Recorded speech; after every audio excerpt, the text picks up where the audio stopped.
Yo, what up, man?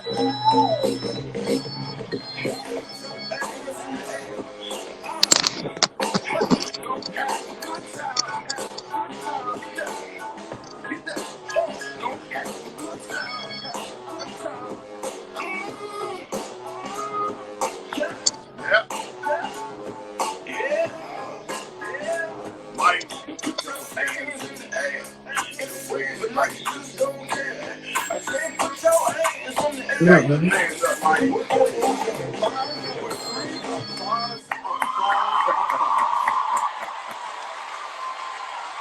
Ladies and gentlemen, Mike Phillips is in the building, aka Mike Philly. What's good with you, man? I'm good, man. How you feel? I'm feeling with my hands, dog. Ha ha.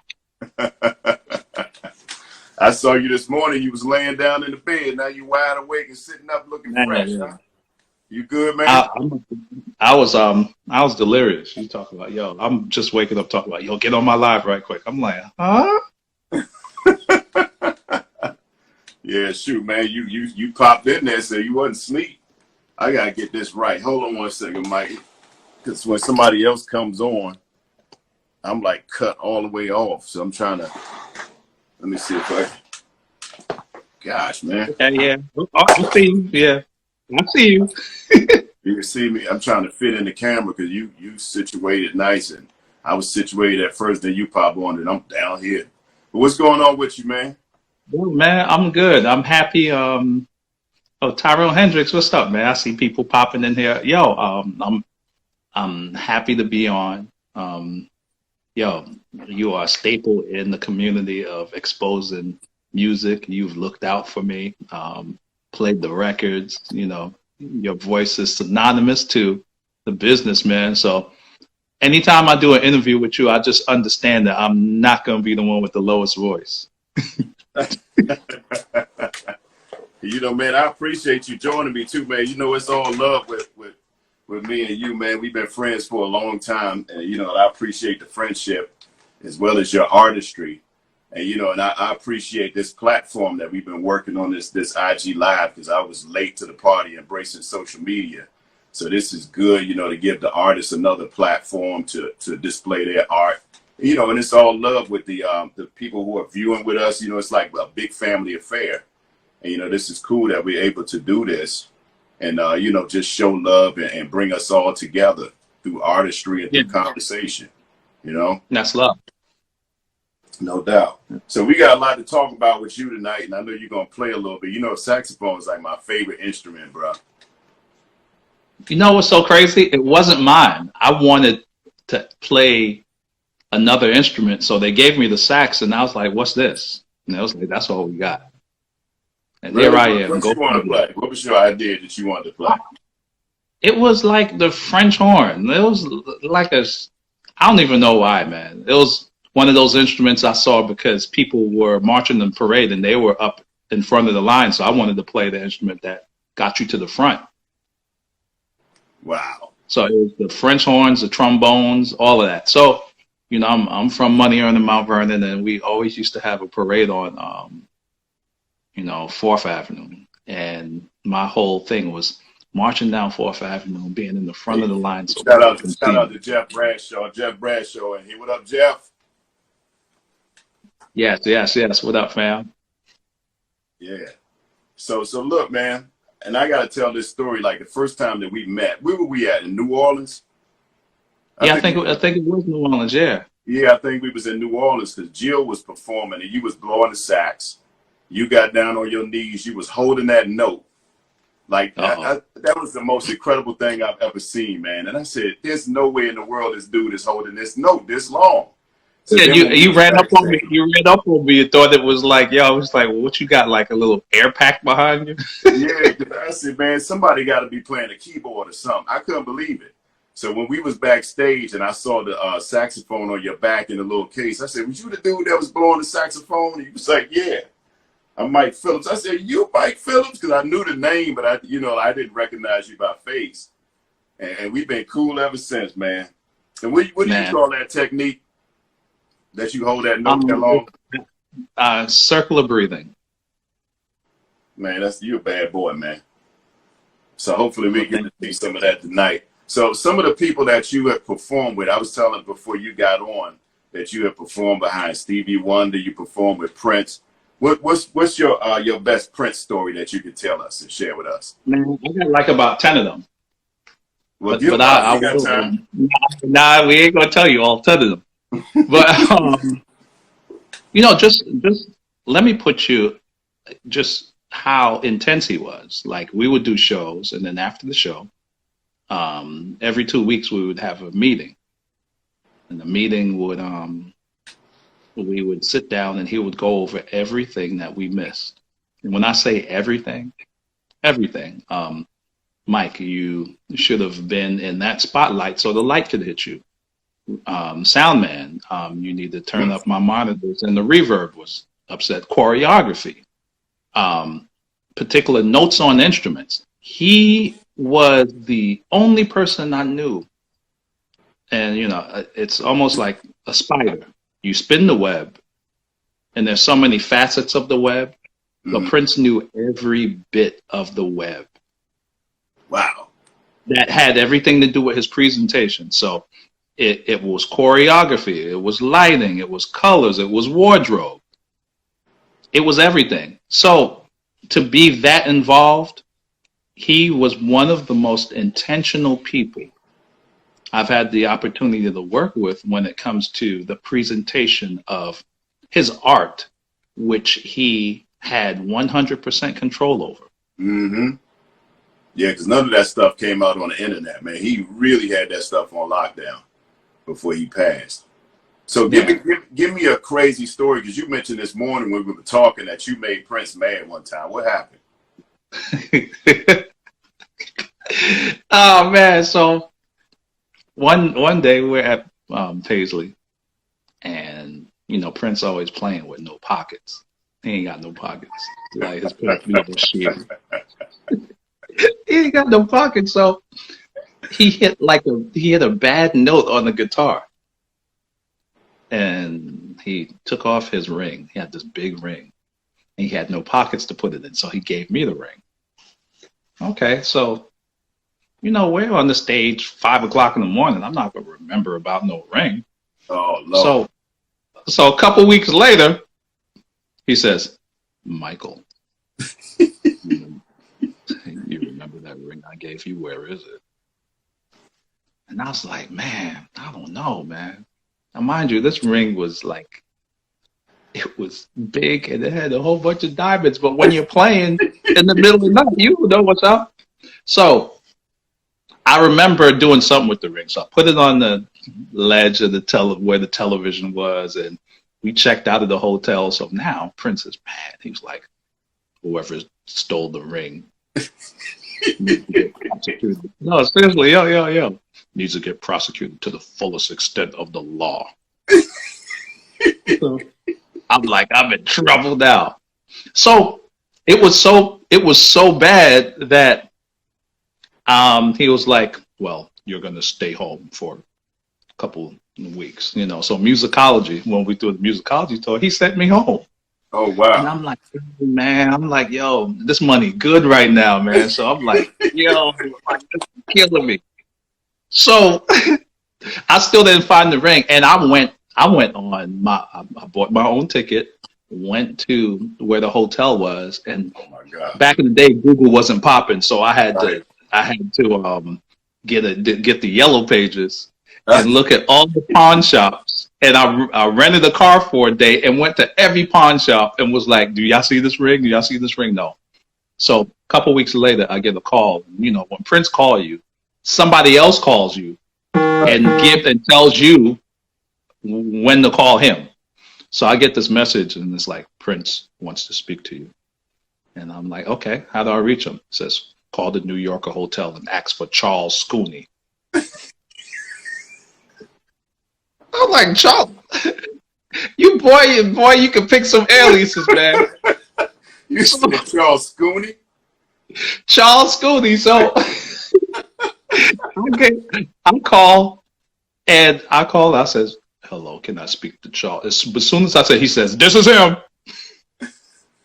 So we got into it. I said, Prince, I said, you know, you gave me the ring. He says, well, if you lost your saxophone, I'll do everything to find it. I said, Prince, now I had to get lawyer on him. I said, the transfer of responsibility cannot be consummated until the person who you give it to you says yes. I said, I ain't asked for your ring.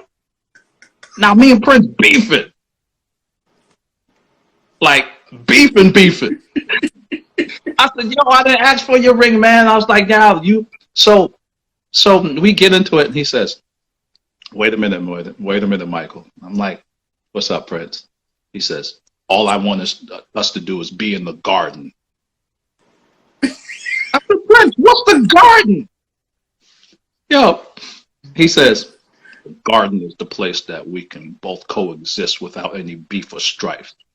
I said, we need to get back there because we're brothers and we love each other. Wow. And I was like, man, listen, I said, I don't know if we're going to get in the garden tonight. So long story short, they finally tracked down the ring, insurance, blah, blah, blah. And head of housekeeping took the ring and did something with it, and they found out, and it got back to him. So, mind you, I moved on from Prince, and then he called me out of nowhere and wanted me to be his musical director for his restaurant. Wow. 3121. You remember that in Vegas, right? Yeah. 3121.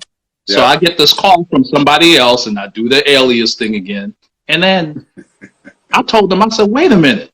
I said, we still got some unfinished business. He found this ring and didn't even apologize to me. I said, yo, man, he gonna have to call me. He gonna have to call me. This is like, we're gonna have to take care of some man business. Forget that. So then we talk. And I was talking to Morris Day, and Morris Day was like, yo, man, Prince, don't ever apologize to nobody. So Prince was like, I said, hey, man, I was like about 6 weeks out of work, musicology, blah, blah, blah. So how you just going to call me out of nowhere and ask me to do something else? And he was like, I said, I heard about the ring. He says, well, we're all wrong sometimes. And then he was like, I'll call you back. Yo, the next time I got a check FedEx to me for all of the time missed on musicology. Are you serious? Wow. He looked out all the time. And then he called back and was like, do you want to do 3121? I was like, absolutely, yes. Wow. I got a half apology, but that's the best you're going to get from Prince. Man, hey, and that Prince check made up for it all. Yo, Prince is not going to look you in the eye and be like, I'm sorry. You're just not going to get that. So I took, everybody, when you say everybody is, they make mistakes sometimes. That's the best apology you're going to get. So I took that joint and started running. So yeah, but I tell you what, after that, the level of respect, Prince couldn't walk in and scare me. You know, he'd walk around and sometimes he'd talk to you and then not talk to you. With that, we became brothers because I guess we was in and out of the garden. Being in that garden. That's a great story, bro. Yeah, man. So the thing is, I love him because of the beef, being in the garden, getting out of the garden, and getting back in the garden. Like, and I love him to death. So the lessons that I've been able to learn from him musically, controlling. I'll tell you another story real quick. I'm playing at the Oscar party, and I'm playing, and Prince just jumps off the stage, and he's in the corner with Steve McKeever, who was the owner of Hidden Beach. Yeah. So he's with Steve McKeever, and I'm like, yo, what are you talking to him about? Look like y'all arguing. He says, I'm talking to him and tell him to let him go. He needs to let you go from that contract. No. I'm like, what? At an Oscar party? Yeah, he shouldn't be. You shouldn't be under contract. If he trusts you, then you can deliver the deliverables to him, but no contracts. So I said, you got off the stage, put your guitar down, and cornered somebody in a mansion so you can tell them to get me out of my contract. I said, man, Prince, you wild, man. But that's the beauty of it, man. He looked out for artists, and artists who are to come in future generations can learn a lot from Prince, man. You know, all the things Yeah, that he did. they can learn a lot, but he was about the culture. Yeah. And we live in a time now where we just give it away, and there's no guardrails on it. There's no rites of passage. Even Charlie Parker, the most accountable moment in jazz to a certain degree, when Charlie Parker came in and he thought he was playing, and then the musicians and the club, they was like, get out of here because you ain't playing the right changes, and come back. And Charlie Parker practiced and became one of the most ferocious alto players of all time. It came at the expense of being accountable culturally to make sure that there's a rites of passage.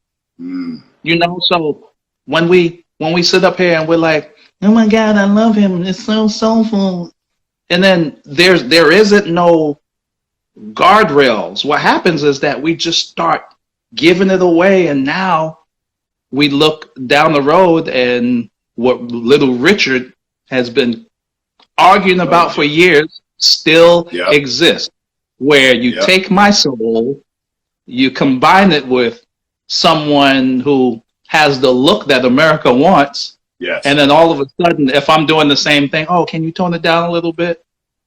So I say that because Prince was a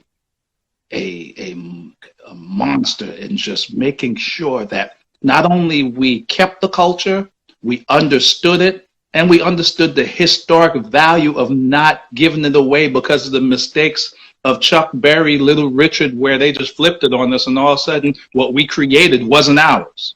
Yes.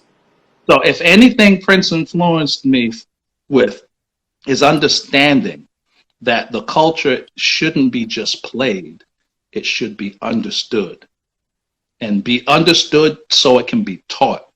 So all of our knowledge about who's who, you know, you look at Gerald Albright and Kirk Whalum, they come out of the school of Art Porter, Grover Washington, and Grover Washington and those guys, but which come out of the school of, you know, the Charlie Parker, Sonny Stitt, Sonny Rollins, Ornette Coleman. So if I can't sit here and tell you where Louis Armstrong grew up, then I'm doing the disservice to the culture of even having this instrument in my hand.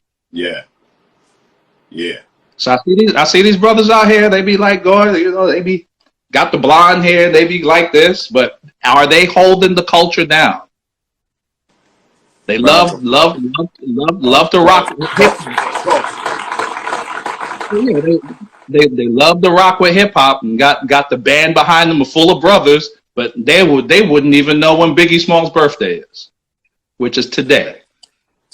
So that's what I'm saying. The thing is, Prince was big on making sure if I'm crazy over Michael Jackson, then you need to sit down and watch the Nicholas Brothers, because everybody's talking about the moonwalk. They've been doing that. And Prince schooled me. So, like, I love him because of the fact that he just didn't allow me to play. He helped me understand some things that allowed me to really hold on to the culture at a level that's so ferocious that I have to get better in playing and the knowledge base of what it is to be a musician and the responsibility of the dissemination of the information that will insulate us culturally and not just play and sing and dance to make money. Boy, you better speak, man. Speak, boy. Hey, can you let that saxophone talk one time? And by the way, before you start playing, let me let everybody know, because I want this to be interactive with you. That's what this platform is for. So if you have a question for Mike Philly, put the questions in the question box, and we're going to get interactive with Mike in just a moment. But show your love for Mike Phillips as he comes and gives us one with that mighty, mighty, sexy saxophone. Give me a round of applause. Those claps are crazy, man. Like, you got Randy Watson clapping there? Was like two people? That boy good. That boy good.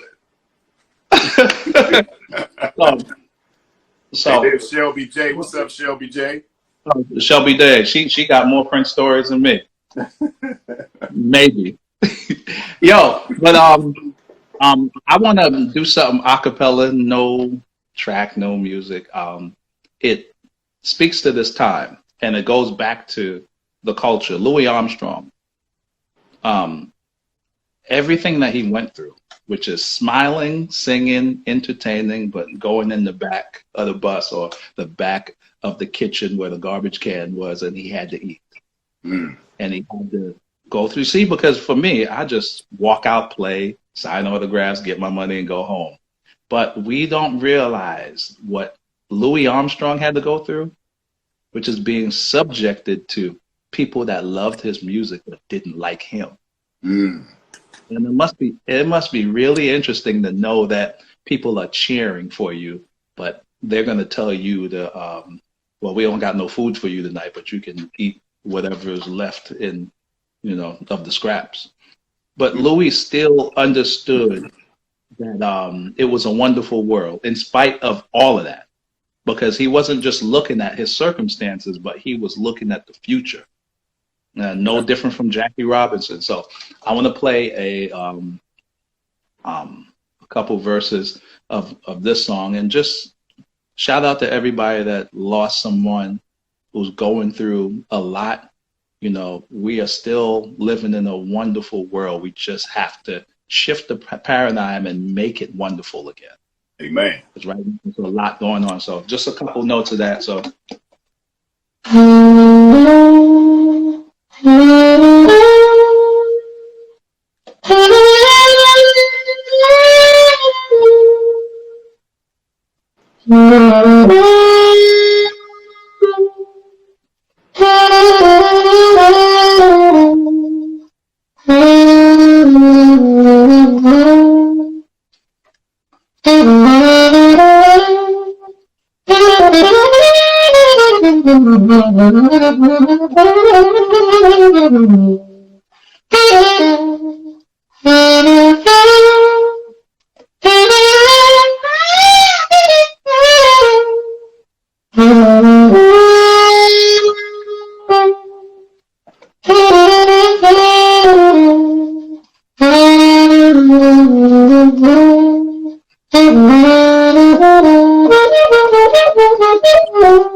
From the What's Going Down episode, and that's my mama. Give it up for Mount Vernon Zone. Man, that was beautiful, bro. Man, I got kind of jealous a little bit, but if I play saxophone, this is what I'll play right now. Oh!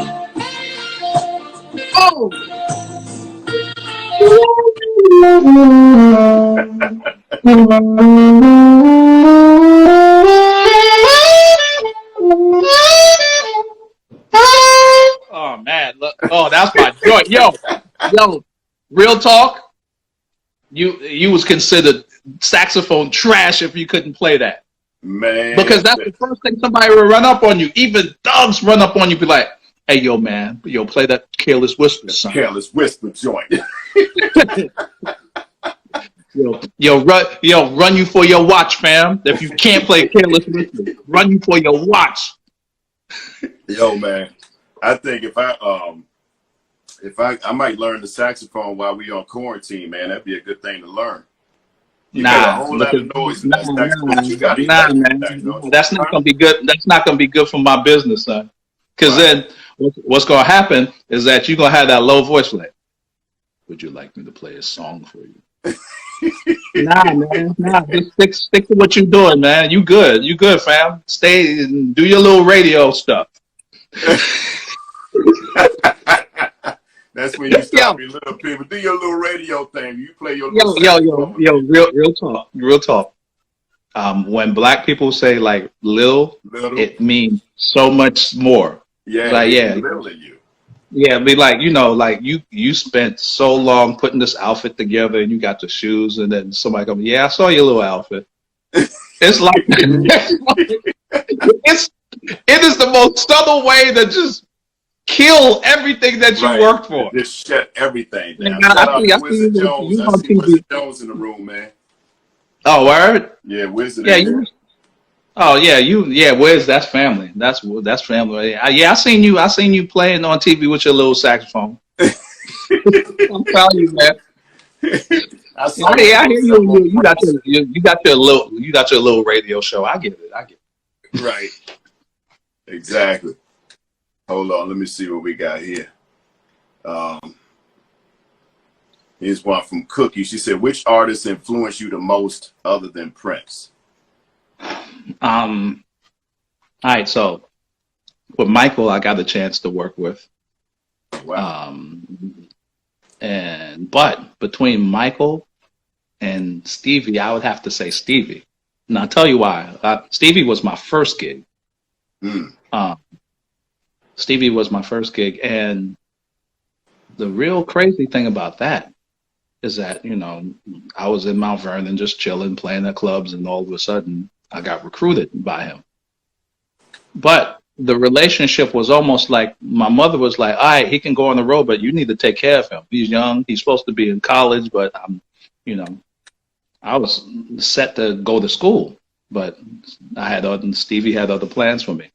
So you look at it from so many different perspectives. Like, you close your eyes, you can't see, but you can feel everything, but you can harmonically, melodically piece together the things that you see that allow other people to see. That's kind of deep. Mm-hmm. So, and then even Stevie personally, Stevie can feel people. Yeah. So to watch a man that can't technically see and feel everything, it was an influence to me that was bigger than just the music. It's just watching him feel showed me that the music has to be more than how many notes I play. How many, what do I do to impress a crowd with a lick or whatever I play? Like, how can you connect your soul to your instrument, so when what's inside of you is communicating through your instrument, that now the other person gets the opportunity to feel what you feel. And with Stevie, Rocket Love, you felt, whether he was singing, you felt his pain, you felt his hurt. So the transfer of emotion from your art and your music through it, so people can feel what you feel, is something that I'm forever grateful for Stevie, because of what I witnessed being in this band and being a personal friend of his. You finished? I thought you were about to say more. Oh, yeah, no. I thought you was frozen. I was about to get out of this line. Oh, you was like, look. Hey, dog. Man, like, can you blink? I'm like, yo, dude, like, man, I was caught up in the story, bro. I mean, that was I mean, I'm a big Stevie Wonder fan. That's my all-time favorite artist. I told you that, man. And I've never had the opportunity to meet Stevie. Like, every time I come we will meet Stevie one day. Yeah, that man, that's on my bucket list, bro.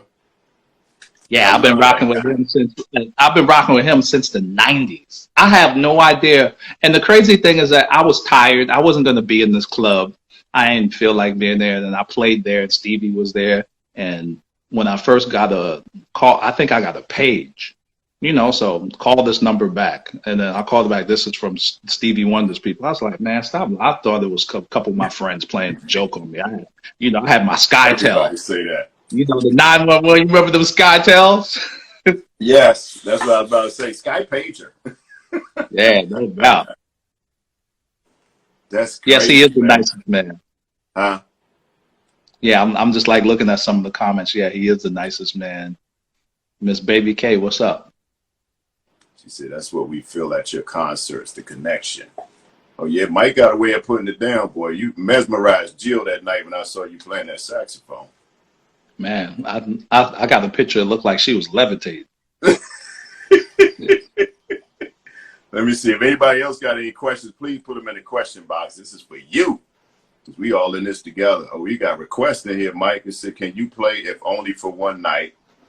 And Okay, here's hold up. Oh, I like this. Hold that. okay, let me take this off the screen there so you can see. Y'all put them hearts up. Put the hearts up, Mike. Mike Okay, Phillips, so ladies and gentlemen. let me get a better. Ooh, let's get this up. Here we go. There you go. This is better right here. All right, taking requests. Oh man, imagine if a dude can only play his own songs. I'd be twisted. You ain't lying, boy. I'm gonna turn this one.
Come on, man. Okay, Give it up. we got the human jukebox up in here. What up, son? You Randy gonna ask me to Watson. sit some bars too?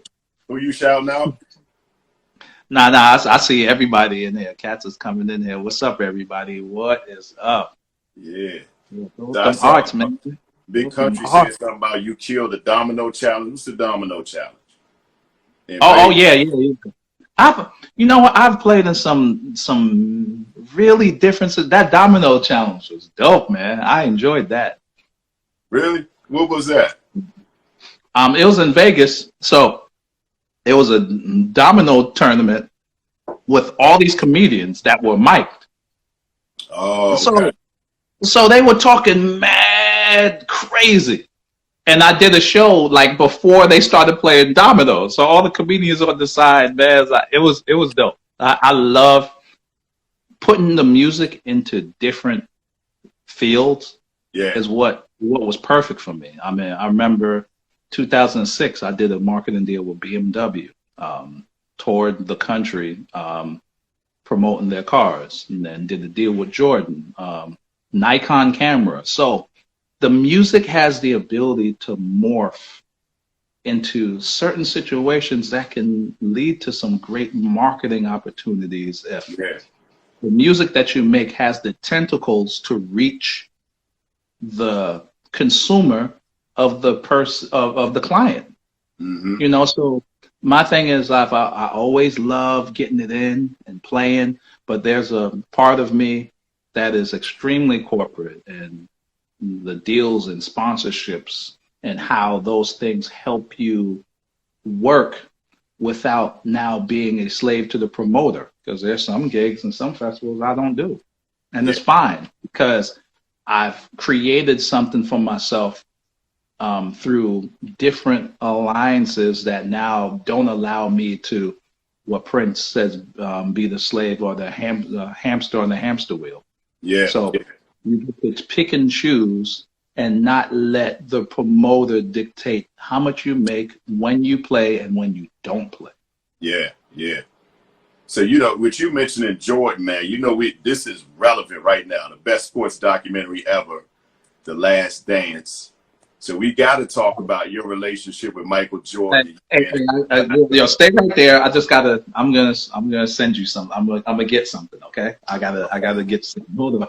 Give me like 1 second. Y'all can just chill. Talk to them. I'll be right back. Hurry up. I'm gonna count too. 1, 2, 3, 4, 5, 6, 7, 8.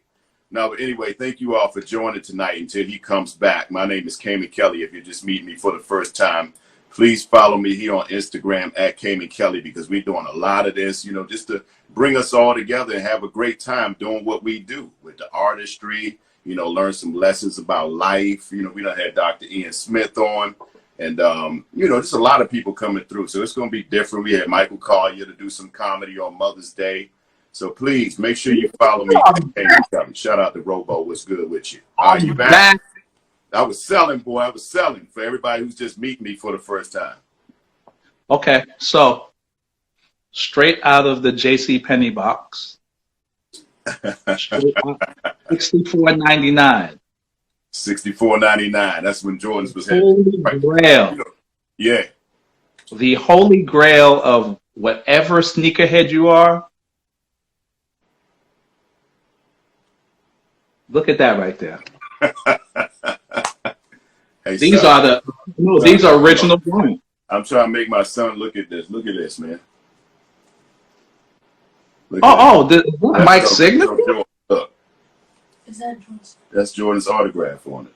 I'm talking to my sons in here with me. So this, I'm telling you right here, it even smelled different. Woo, woo. Hey, taste this. Tell me what it tastes like.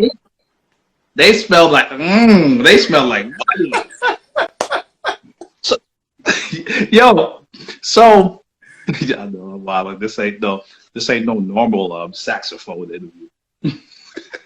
so after that shoe, 17 years later, I was blessed to do a endorsement deal with Jordan.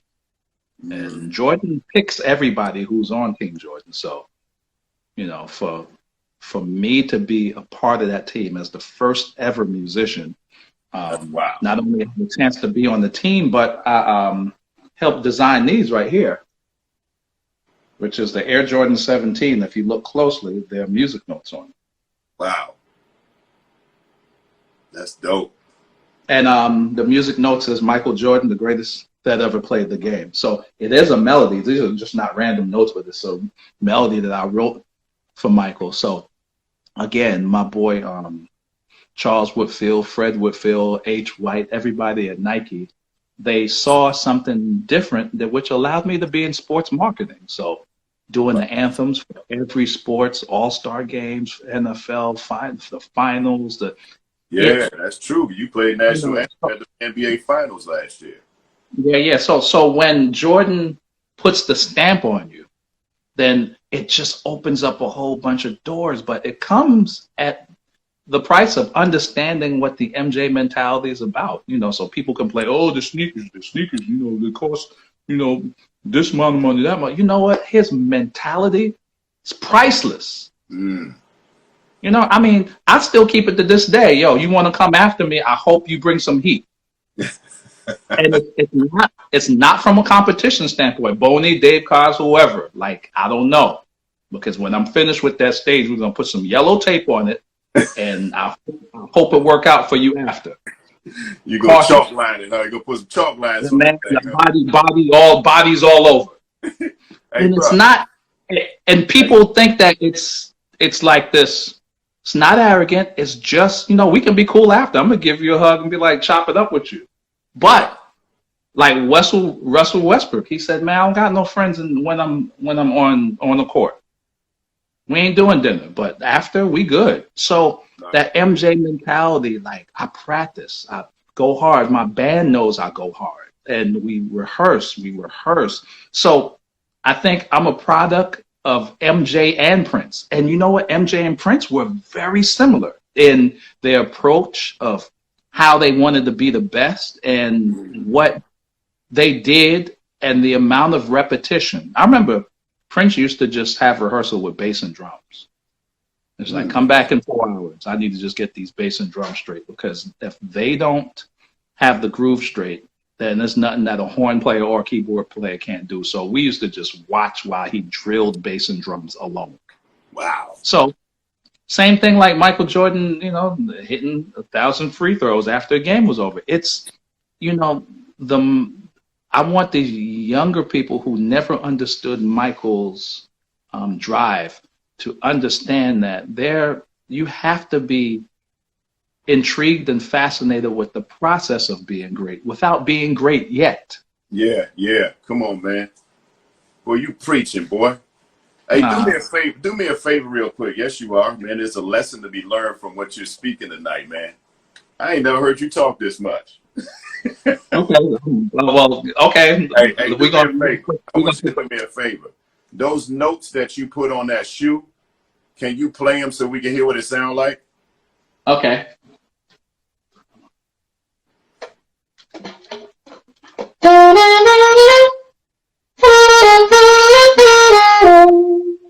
Michael Jordan, the greatest that ever played the game. Wow, man. You know what? You know what's funny? Speaking of the last dance, when he was on the bus on episode 10, I think you and I talked about this when he was rocking with the headphones on. He said, "What you listening to?" And he said, "Kenny Lattimore." You know, Oh yeah. Everybody associates hip hop with the NBA, so to hear him listening to some R&B for a record, you know, and I talked to Kenny, who's going to be on here Sunday, as a matter of fact. We're going to talk about it in more detail. He's going to be on my IG. So he said when he looked at his streams Sunday, they were over 1 million just from that mention. You talking about a song 22 years old, man. That was a mediocre song at best because it wasn't a hit record. But what it is like those, and this is why we have to make, when we're in the studio, every time you have the opportunity to have an empty canvas that has the opportunity to be the Mona Lisa every single time. Mm-hmm. And we have to take it that serious. Now, mind you, if the Mona Lisa isn't in the art gallery for commercial consumption, doesn't mean that it isn't the Mona Lisa. Right. So the point, that song was way off the radio, or we're way off the radio industry wise. But at the end of the day, it resonated with MJ. And around that time, MJ, all he listened to was like Anita Baker. He loved Anita Baker. Yeah. Yeah, he was a big Anita Baker head. So again, timeless music is always going to take center stage. I see a we got a question here. Andrea Young. She said, "What advice does Mike give to other artists during this time of quarantine to stay lifted?" Man, that's a good question, because you know sometimes we live in this world of perceptive value, meaning, you know, I'll go next to the Bentley and take a picture of it, but I'm rocking the Chevy Nova. So the perceptive value is actually actual value, like monopoly money on the internet. So the question was something that I struggled with too. So it's not like, you know, it's like, okay, so I'm the artist and blah, blah, blah. Nah, I have my struggles too. It's like, yo, like I'm used to moving. Yes. Yeah. The most I put in all my years of the music industry, even when I was up in the 18 years old, I kept it moving, like traveling with Stevie. So like the advice that I give is the advice I actually have to listen to and take myself. So it's not like we out here in these streets, like, you know, I got better advice than what's going on, because I am in the thick of struggling with the art of coping with being out and moving. I'm always moving. I'm always generating. Now, mind you, you could still generate income through publishing and all the other things. But my advice is really find everything that you love and kind of like diversify them evenly so you can get through, you know? Yeah. So it's like you have one thing that was taken away from you. And for me, it was just touring, moving, shaking. The part of meeting people was always a part of the art. It wasn't just about how I'll tell you this straight up. I'm not addicted to the applause. There's some people that's ODing right now because they're used to being so appreciated and on the Mhm. road. So, you walk out and you got the crowd and they screaming and everyone, Yeah, and this is like, I'm the man. You look at the mirror and you right, right. yourself of yourself and you smell yourself. But once those things go, what do you have? Mm, You have your family, you have a level of stability, yeah, and you have the things that you can indulge. I play a whole bunch of golf because I know it balances me. yeah, I can walk 18 holes and play golf by myself, and it'll do the world of difference in creating the balance yeah, that's surely needed. So, to answer the question, if there are 4 or 5 things that you love, 4 or 5 things that you wanted to do, now I'm taking a Harvard class on Egyptian archaeology. oh really? Man, it's free. Wow, Like, man. Harvard out here giving some free education. I'm out here moping about why I'm not. So when I do come out of this will be the most time that I can probably get with my Yes, sons and my family. I'm just like, okay, would you want to trade that? So I think sometimes we focus too much on what's been taken away yes, yeah, than the value added that time has blessed us with. And this time is running out. So what happened yesterday, I can't even get that back. So true it's that. how we make it. Diversify and split the time evenly between the things that you love and the things that you aspire to do without ODing. Yes. Hey man, time ticking, boy. Can you play another song? Because I gotta hear you do the circle breathing before Oh we man, jump you off want of here tonight. Come on, bro. You why, gotta get. why can't I just play a song, man? Hey, you can play a song, but you still No, gotta I get up you know for it. what? Yo, Huh? I'm straight up. I'm straight up. I like this song request type thing, man. It's like, yo, you know what? It's like, some artists they like was like, okay, well, I am gonna have a set prepared. Now, when somebody just bust out something and I know it or I can play it, like I'm loving that. Yeah. So hold on, let me see if Any we can do it requests? both ways. So y'all pray for me that the ghost of Teddy Riley don't hit me. You, Cookie said you need to write a book, man. I don't know, a book. Yeah, man. You just got so much knowledge, man. Hey, All Fred. right, Fred, that's true, can you hear man. me? If we run out of time, we gonna log off and come back. 'Cause I ain't Can you finished. I can you don't hear feel. me? Yeah, I can hear you. Can you You hear talk. me? Yes, I can hear you. Okay, cool. All Yeah. right, all right. So let's see. Hold on. Okay. Man, Now, I'm if you enjoying can't this. hear the music, I need you to shake your head like this. Okay. All right, here we go. Let's see what we're gonna do. I want to do something from I want to do something from the new album. Definitely want to do something from the new album. So let's get it. Okay. Can you hear that? Can you hear that?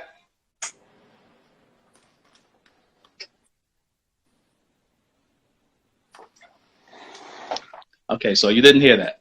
No. No music. Okay, well you're gonna hear the saxophone right now. I know that. Okay. What somebody said? Poor poor Teddy. What? Poor Teddy. Hold up, man. I gotta go. Poor Teddy Riley will be. Forever be the reference for online audio errors. Yeah, that's why I go the babyface route. I will play this instrument. So I'm gonna do an acapella version of y'all funny, man. Man, Black Twitter, y'all black, look, y'all be killing, man. You can't let the dude live. Teddy is a mentor, man. So when I saw all of that, I didn't know whether to call him and give him a hug or post a meme myself. Right. All right, so here we go.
Boy, that's nice.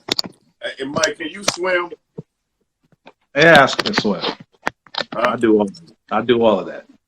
I know Swim, you can, because damn, your breathing run. is crazy, bro. You probably a fish. That is so crazy, bro. Thank you for that, man.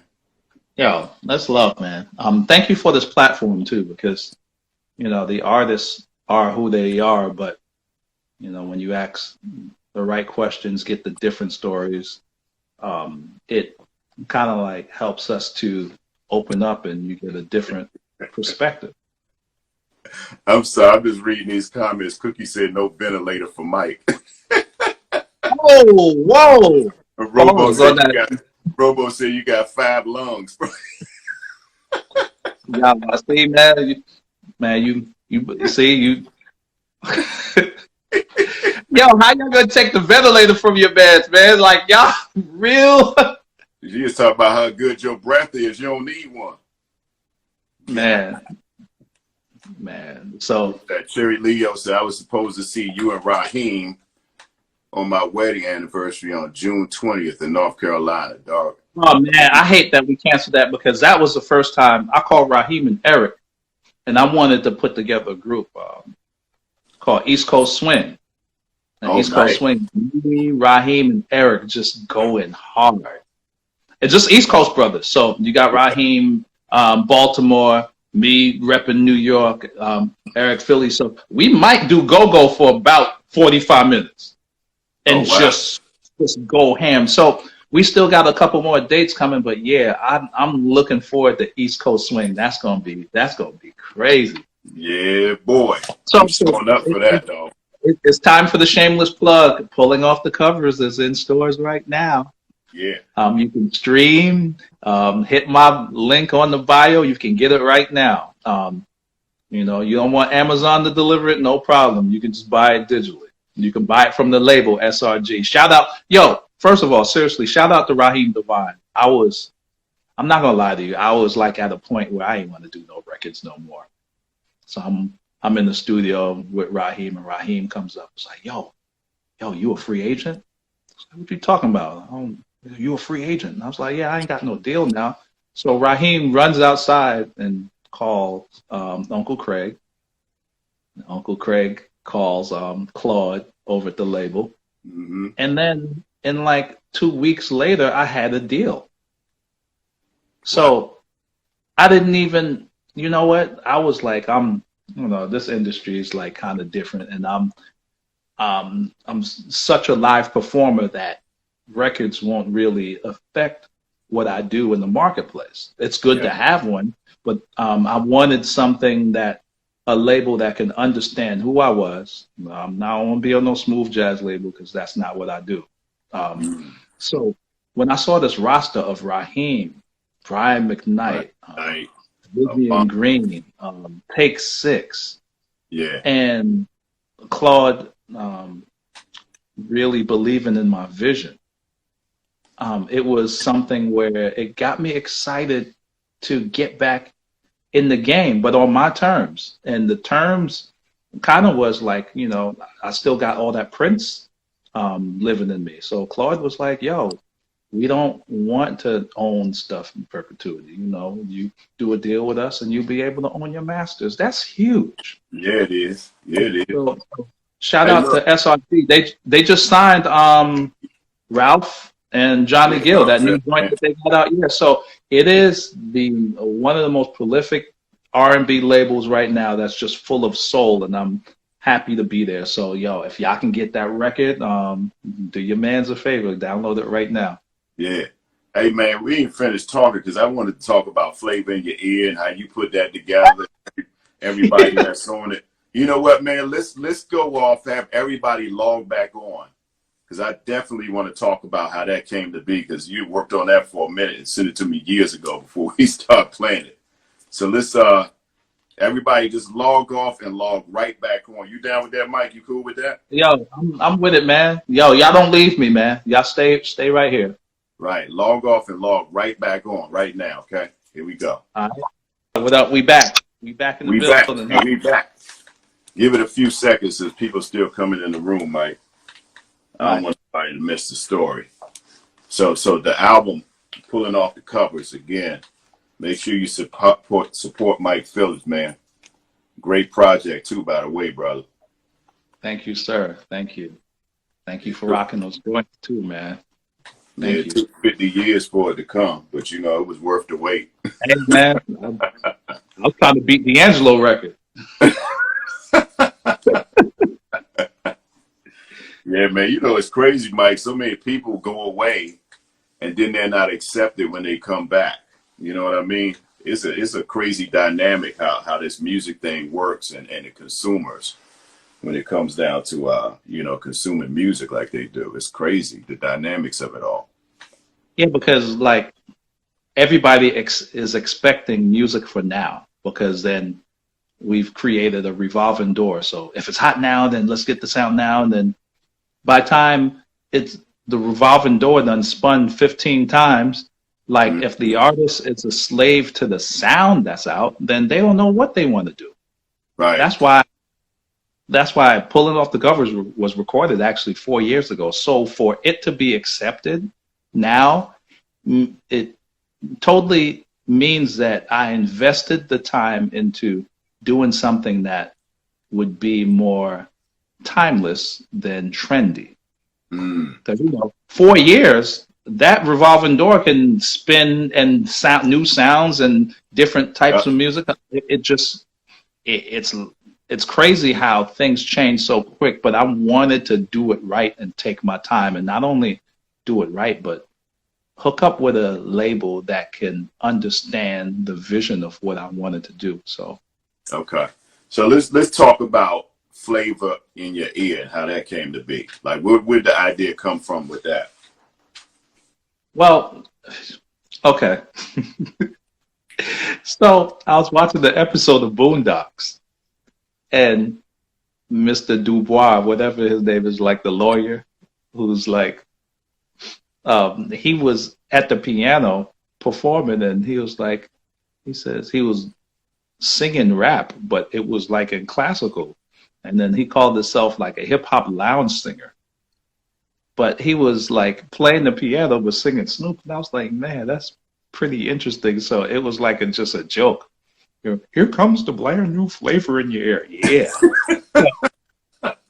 So it was like a joke that, so me and Bluetooth was working with Dr. Dre at the time. He's still with Aftermath. Shout out to Bluetooth. Yeah. I gave him this idea, and he said, you want to do jazz chords over flavor in your ear? I said, yeah, let's try it. And then we just was like, okay, wouldn't it be funny if Stevie sang Craig Mack's lyrics? Yo, that's crazy. So we took the stuff that was like funny and actually made it a reality. Right, right. I said, can you imagine Stevie, one of the greatest of all time, him saying, "You won't be around next year, rap too severe, kick your man, play me." So, but then when we started putting it together, it was so dope, and just how the artists came in and out. And I didn't send them demos. I wanted Raheem to sing it his way. I wanted Stevie to sing it his way. And so everybody, first of all, shout out to Leela James, Avery Sunshine, Both of Darren their Dean. birthdays are tomorrow, by the way, man. Happy early birthdays to them. Leela and Avery's birthdays are tomorrow. Oh, nice. Yeah. I got to send them a shout. Yeah, so Stevie, Eric Roberson, Raheem. It was just, I just wanted the people who I loved and respected as the new school of what soul music is going to. And then to have the daddy of them all, Stevie, it kind of like, you have the Mount Everest of what soul is. Yeah. And then you have the people that are now. So it's just a perfect combination between Leela, Avery, and everybody that's doing it now, and Stevie, who influenced everybody that's on Flavor in Your Ear. So for me to give them the opportunity to say, yo, I just recorded with Stevie, that's in the books forever. And Stevie was happy to do it because he's fans of everybody that's on the record. Yeah, and Shanita, happy birthday to you too. She said mine too, but you can't sing like them though, Shanita. No. Here we go. Hold up. Which...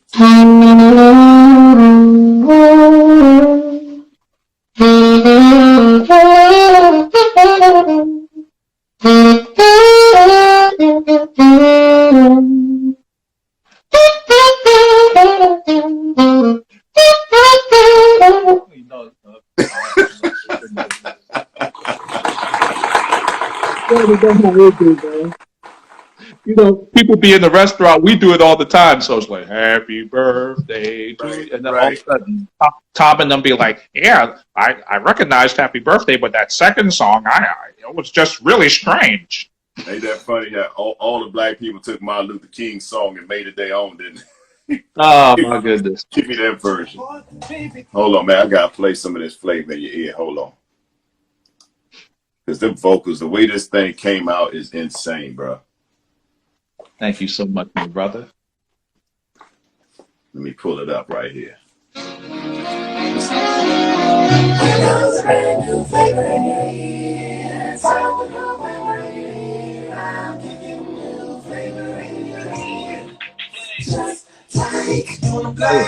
Your body.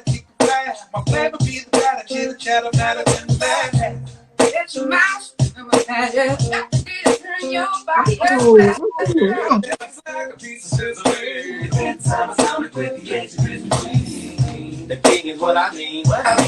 Man, get a cup and put some change inside your hand. Hold up. Let's make it official. MC's official. Praise you. And I bet you make a walk like a big time. I do. All the thoughts coming as I make the funky kicking on my heart and the diamond. If you didn't know who plays that, you better pay attention when we say that. Stevie, you won't be around next year. Rap to the big kicking and Philly in the ear. Good God, boy.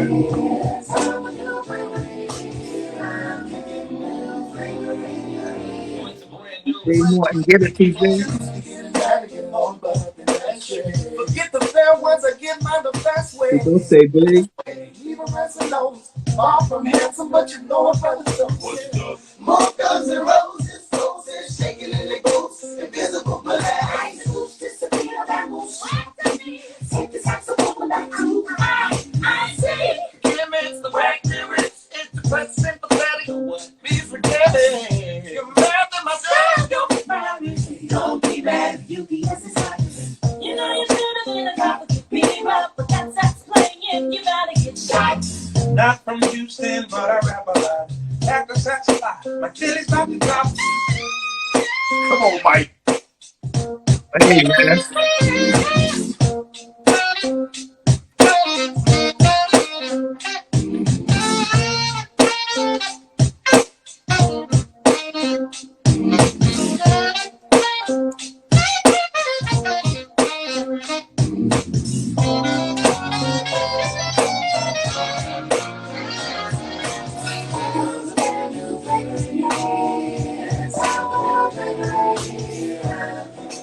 I ain't mean to play that much. It just got good, bro. I just gonna Man, play a happy snippet, but birthday. that thing is killer. Thank you, man. I just wanted to do something different, man. And thank you to everybody that participated in it. And then on top, premiering soon is going to be the quarantine video. So Yeah. everybody that you hear on the record participated in the video. Stevie at home. So I can't wait till y'all get a chance to see that. The flavor in your ear, the quarantine remix is going to be crazy, son. And I'm in the video introducing it, so don't forget that part. I just put myself in it, whether you like it or not.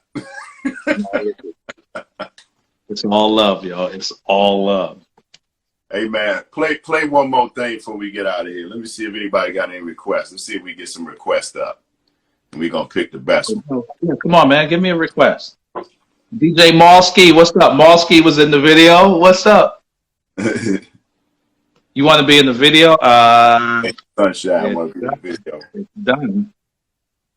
All right, come on, yo. Like, I need a request. Like, this is like, I'm not going to throw songs. Okay. Tell us where you're playing next. Oh my goodness. So, can I invite y'all to a jazz brunch? Can I invite y'all to a jazz brunch on Sunday? I'll be taking over D Nice's page, Club Quarantine. So y'all come out and check it out. Like it's gonna be crazy. Club Quarantine Sunday at 3 o'clock, 3 to 5. 3 to 5. Like so, shout out to D Nice for opening up the idea of everybody taking this platform and using it to our advantage. You two came the same thing. Like you guys are the catalyst in making sure that we stay informed, keep our brands alive, expose the arts and the artists. So thank you. So in the spirit of that, man, like I got my full band. So whatever the shows that you see at a festival, we're about to go in Sunday at Club Quarantine. I'm doing it in the streaming studio. Audio is gonna be lit. Cameras. It's gonna be dope. So if 3 o'clock on Sunday, East Coast, 12 West Coast. How you gonna play the saxophone with a mask on, bro? Oh man, we're gonna figure it out because I need to breathe. Hold up. Let me see if I can do it now. Hold on. I'm gonna be back again. I gotta get a mask. Hold on. Oh no, here this dude go. I was just playing. Hold up. I saw a couple of requests pop up. Put some requests in here for Mike to choose from. Let me see. It's easy to put them in the question box. Okay, I see a couple in here. Ribbon in the Sky, just the two of us. Oh, let's go. Wonderful and Special. Will You Stick With Me? That's my joint right there. We Are One. We are one. I'm gonna tell you why. Because we're going through so much. We need each other. Yes, we do. I don't care. Got the mask. Yeah, man. Like, let's keep it 100, man. I don't care what political affiliation you with, what team you root for. Yo, man, I'm talking serious, man. You out here laughing at me, man. I'm sorry. Go ahead, man. I was just So we are one, man, because you know what? The virus is not picking and choosing who. And it's interesting because the virus is taking the shape. It's just like water. So if there was inequality in a neighborhood, the virus is only taking shape of what America already is. Ooh. So Yeah, so now all of a sudden you're popping up in the news. Oh my God, there's inequality in certain neighborhoods. No, America been like that. The virus is just following America's rules. Yeah. So we have to realize that we are one. I know I'm talking serious with the mask on. Y'all can't take me serious, but it's real talk. So let me see, because someone, this was Cayman's idea to see if I can play on with the mask on, and that's going to set me up for club quarantine. So let me see. Mm. To come in from a different angle.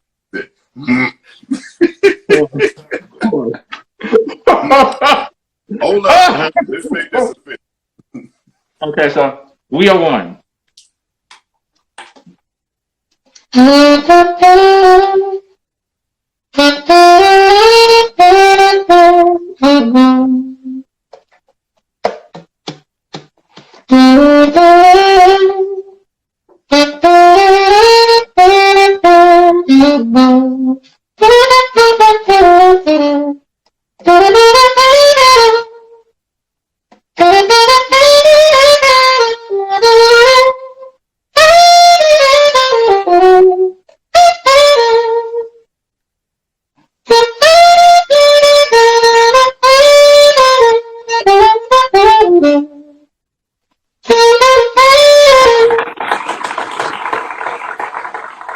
Thank you.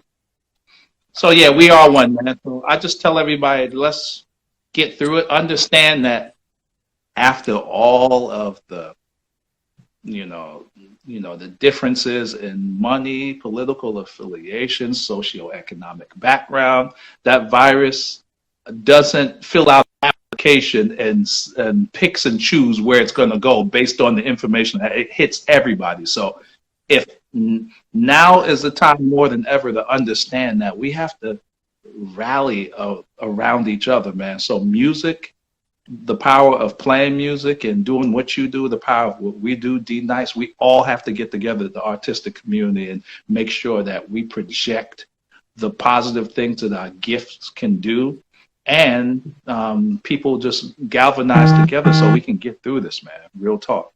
No doubt, man. That's real talk, man. I appreciate you, brother. This has been wonderful, man. A lot of good stories tonight. A lot of positive energy, positive message that can be shared. This is good. I definitely appreciate you, bro. So please, everybody who's watching right now, please support Mike Phillips and his artistry as a beautiful project called Pulling Off the Covers. And it's definitely worth your while. Something to put your ears on, something to relax to, groove to, and we all need it, man. Just to escape from this crazy time that we're living in right now. It is crazy right now. So one question that I got for you before we get out of here, and look at you straight. I know we cool, and I got mad love for you, but I'm gonna ask you one thing: are we in the garden? I knew you was going to say that. My man, are we in the garden? Yes. Are we in the garden? In the garden. We in the garden. Okay, bro. cool. All right. I appreciate you, boy. All right, it's nothing but love, man. Yes, sir. I love you, man. Love you too, man. And I'll holler at you soon, all right? Okay, brother. And thank everybody for joining tonight. You are appreciated. So next we got Kenny Lattimore on Sunday, starting at 4 p.m. Eastern. So make sure you join me, and please follow me here on Instagram at Cayman Kelly. Appreciate you. Yo, be safe, man. Be safe. Be safe out there, y'all. That's right. Wear them masks, man. Just because it's open don't mean you got to go. You're right about that. All right. I'll holler at you later, man. Yes, sir.